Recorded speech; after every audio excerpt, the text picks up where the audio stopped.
If you're selling your products online, wherever you do sell them, you are ignoring about 3 times bigger market than the field you are playing at right now. I've been in retail for 25 years, and I think each and every brand, even a micro brand, small ones that are doing all this process, and they do it solely for Amazon or Shopify or both. But I think ignoring the rest of the market is one big mistake.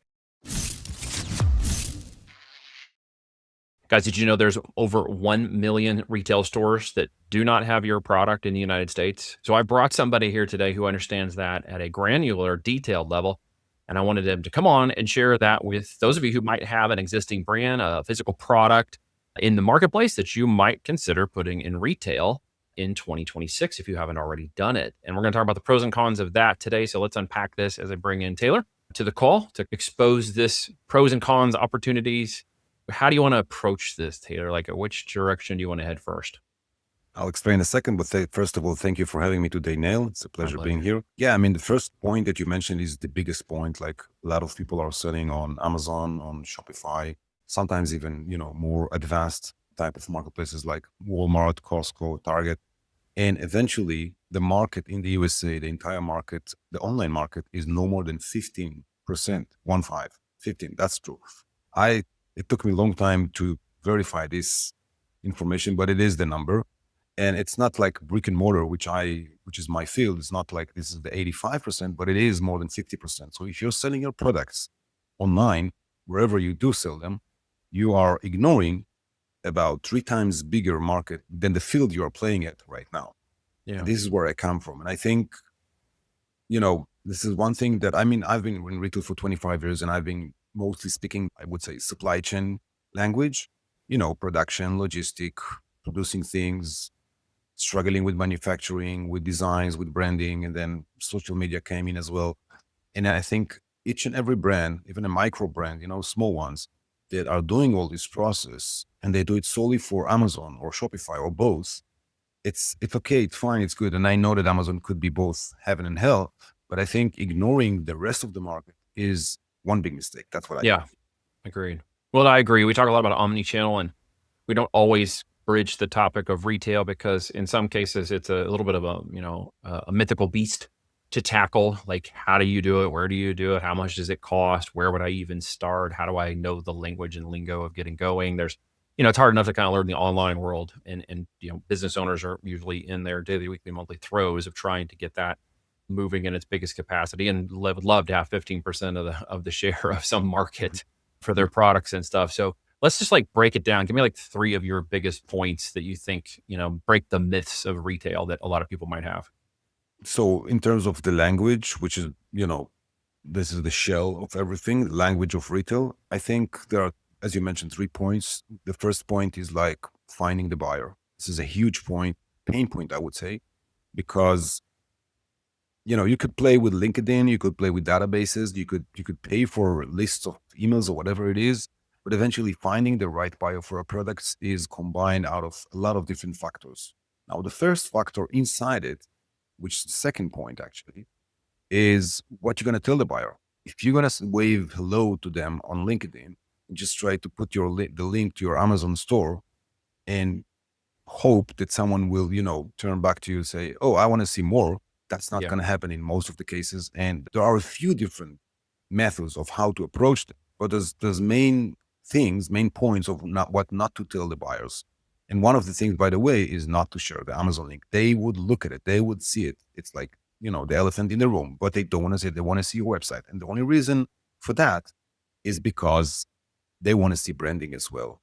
And to see that you have a real brand in your hand and not just, buying and selling on Amazon is all you do.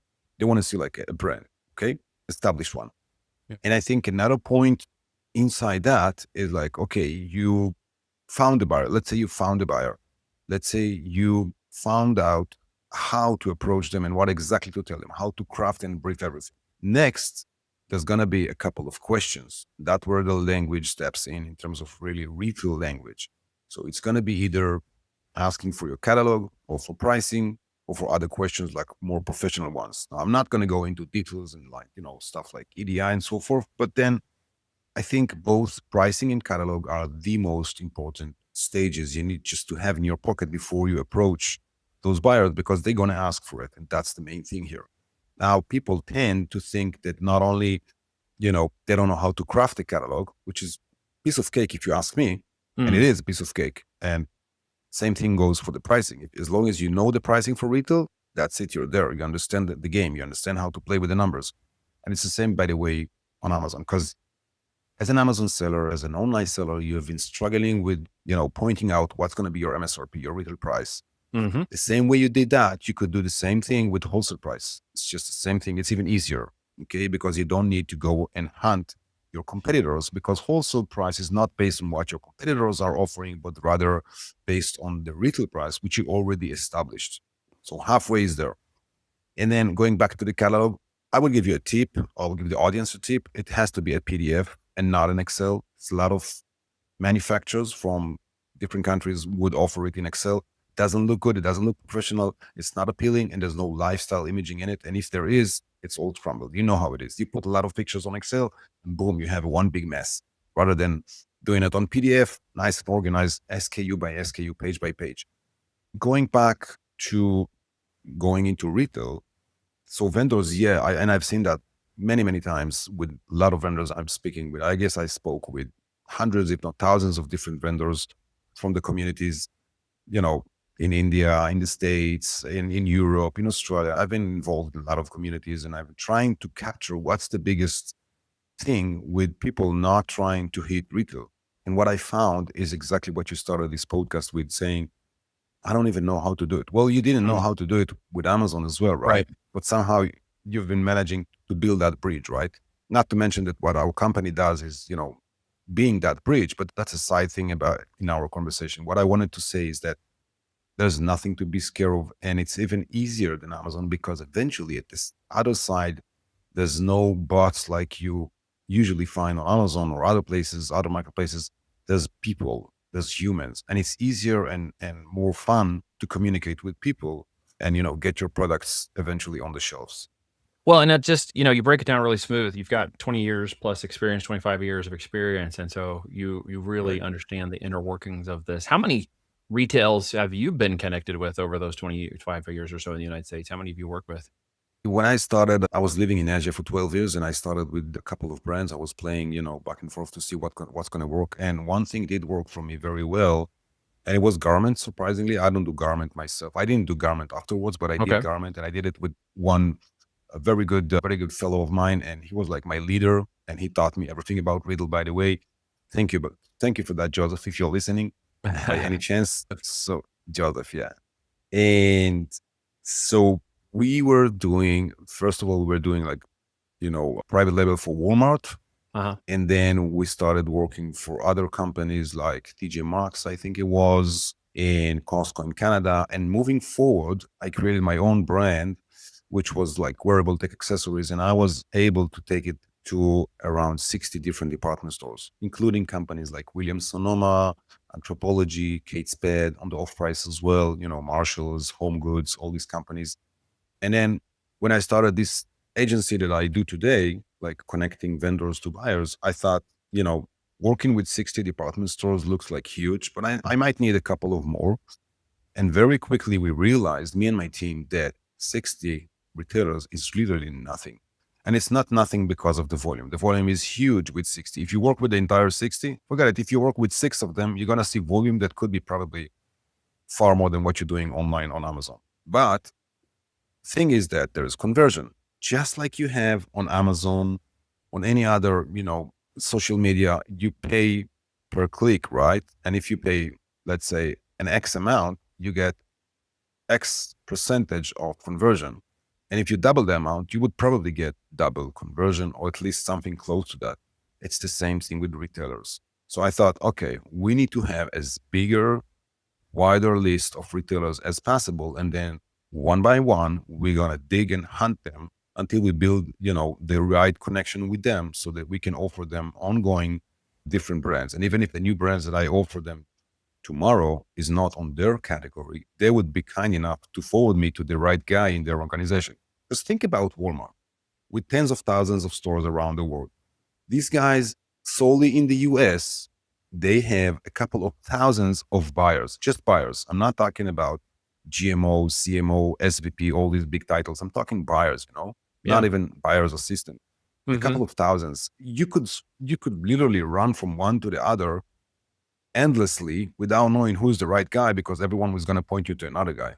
But then eventually you find the guy. But this is Walmart, they're big. I know that for a fact that with companies that are smaller, like, Nordstrom, Gabe's, even Macy's, definitely Bloomingdale, because they are small, like 40 or 50 stores, you would be able to find faster the right buyer. So going back to what I said, we've been building connections with like hundreds of different retailers. Some of them are strong connections, some of them are, so, but eventually they know what they're getting, and they know they're getting it served well in terms of how we present the brands to them.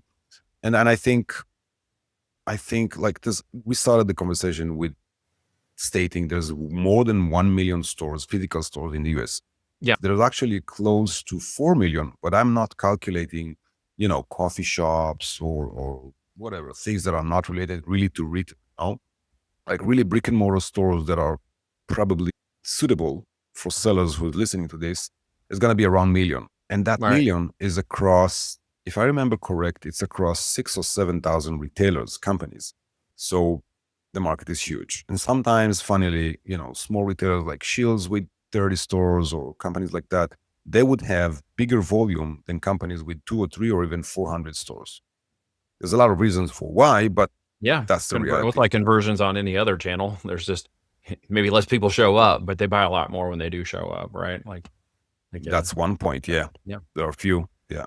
Which channels are your favorite to work with? I think the off price is my favorite, and that's mainly because you can literally be as lazy as hell and still be able to work with them.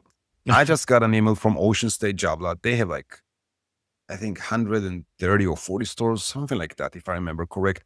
So they're a very niche type of price retailer. They Yeah. literally, they are very responsive, super fast. But then the interesting part is that they sent a question to the vendor we work with and saying, what would be approximately quantities and pricing for 40 feet high cube loading? And we are asking you because we are already purchasing direct from manufacturer. Now, this is heaven, because they literally tell you everything you need to know in like one sentence on an email. And that's the first response they gave.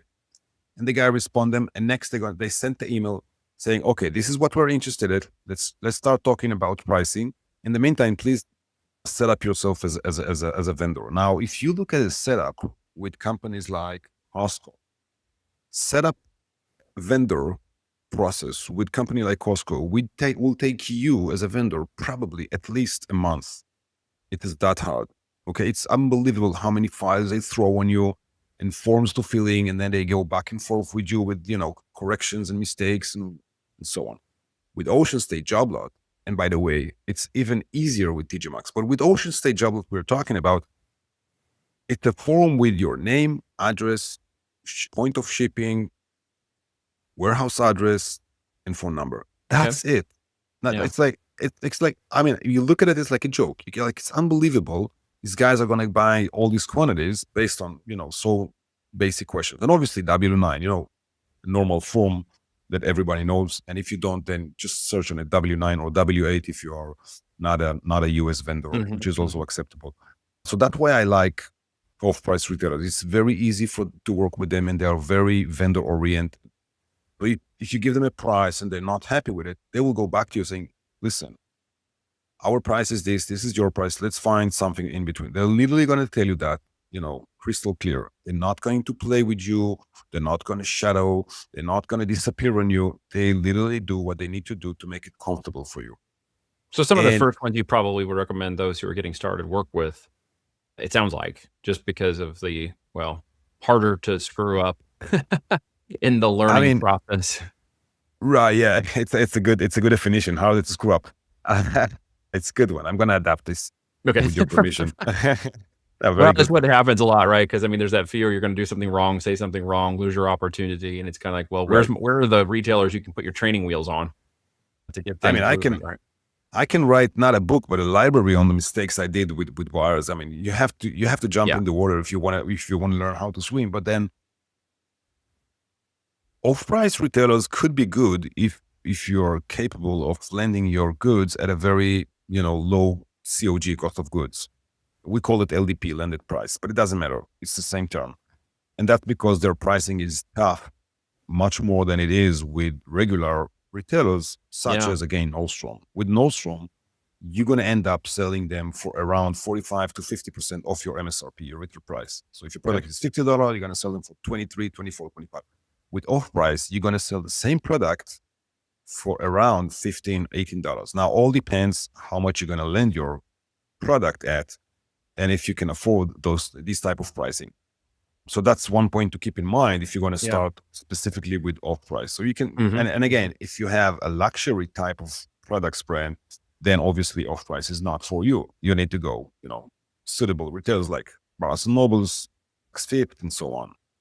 Goldman's, I would say. But then another interesting channel that we worked with in the last couple of years is subscription boxes. Now, people tend to think, oh, brick and mortar, it's physical stores and that's what it is. No, retail means a lot of different channels.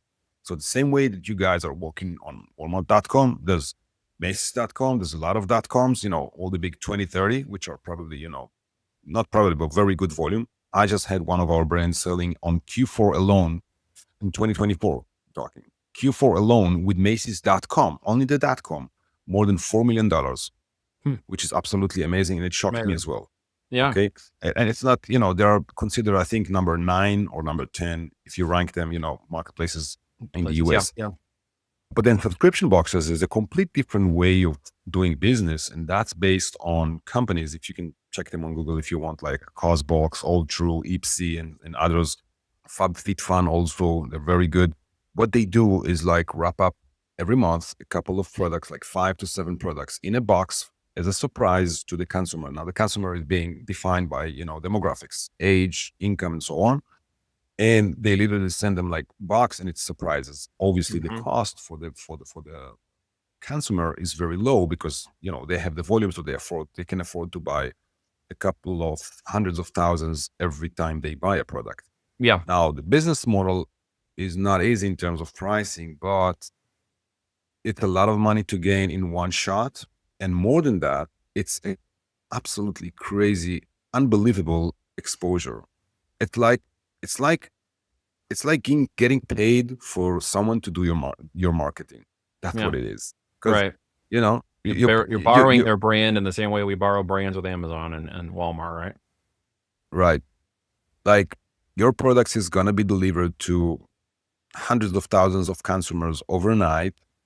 And you know how it is. She's getting the box. She's looking at what she got. She's telling her friends, her neighbors, exposure. And they also have websites always. And there's YouTube channels always talking about unboxing products from these subscription boxes and stuff. It's a real buzz in the States for the last couple of years. So that's also a very interesting channel. It's not typical brick and mortar, but we also do that. Yeah, we've had someone in here, Paul Jarrett, in the United States, has an operation out of Nebraska that does subscription boxes. That's on a previous episode that really went into the depth of this. I learned a lot about the subscription box industry. The box industry has gotten bigger. It's grown over the last 3 or 4 years, actually pretty large. You need a certain kind of product, or you have to develop a certain product line in order to really fill that, monthly requirement. It's not as complicated as people might think of it right now.